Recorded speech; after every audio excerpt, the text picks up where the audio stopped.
Good evening, I'm Bo Williams and welcome to the 7. Let's get a look at the big 7 stories happening right now. Topping the list for us tonight, a spike in eviction cases, bringing hundreds of people to the Knoxville City County building.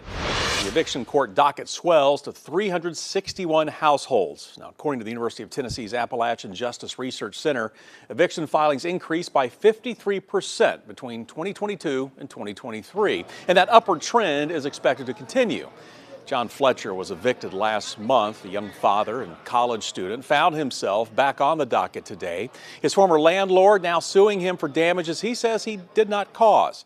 But this time in court, he's surrounded by hundreds of others who are in the same boat. It's nauseating. So when I first walked into the old courthouse, I was one of the first few people to get here this morning, and the guy told me 500, and my jaw just hit the floor. And then even 370, to me, that's a symptom of a much, much deeper problem.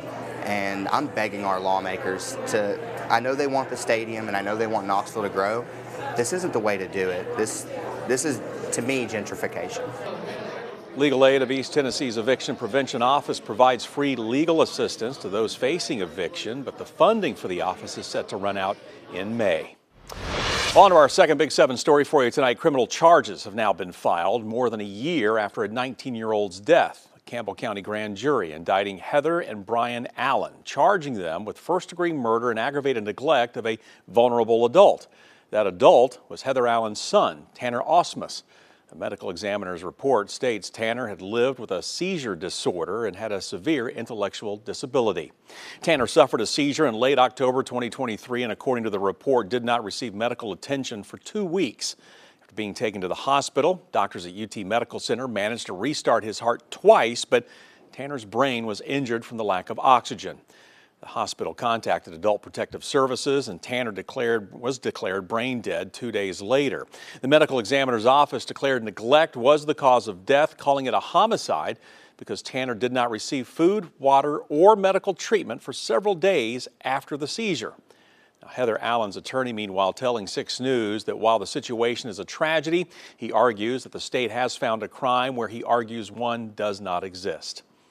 A big piece of the puzzle coming into place today as the Smokies prepare to return to Knoxville. Today, the club unveiled the parking plan for Covenant Health Park, the new multi-use stadium that's almost finished at the edge of the old city. Boyd Sports pointing out today that it worked with city and county governments in putting together parking arrangements for game day and other event days. Now, while the stadium seats 7,000, the parking plan comes with 1,500 or so dedicated parking spaces, around 1,100 of those for the general public, plus 400 for staff, vendors, and season ticket holders. Boyd Sports points to recommendations from urban planners, which would require 2,800 spaces, but the company points out that with another 7,400 spots available beyond those just for the stadium, that's roughly 9,000 downtown places that are up for grabs. Now, today we set out to get reaction from business owners near the new ballpark. Daniel Perez says with limited parking in the old city, he worries taking away free spaces for stadium events could pose some challenges.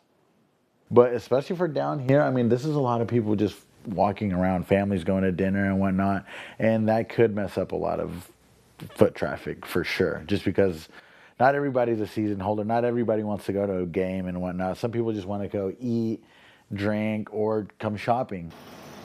Another Old City business owner we spoke with was less concerned, pointing out that shops and visitors have dealt with a lack of parking for years, but find ways to make it work. The plan also comes with a free cat shuttle from the Summer Place and Langley garages to the stadium.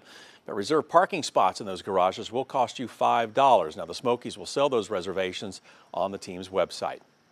All right, we got a big update on a previous story for you. The Knox County Sheriff's Office revealing who died in an apparent murder-suicide Sunday night. We're told they were 52-year-old Robin Lane and 48-year-old Gregory Ellington, both from Knoxville. As we've been telling you, the apparent murder-suicide happened at Hinton Hollow Apartments. This is in West Knox County. And while the investigation is still ongoing tonight, preliminary findings from the Sheriff's Office show this could have been domestic related. Moving along in our Big 7 list for you, Tennessee's regulator for workplace safety will now look into an accident yesterday at Dollywood that sent a worker to the hospital. A spokesperson for the state says Tennessee's Occupational Safety Hazards Administration is coordinating an on-site inspection to figure out what led to the injury. Now, we told you yesterday that a worker needed rescue after somehow getting trapped. On-site paramedics responded and the worker was flown to a nearby hospital.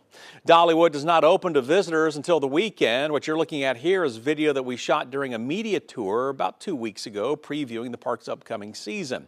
Season pass holders will be allowed into the park coming up on Friday, and then the general public on Saturday.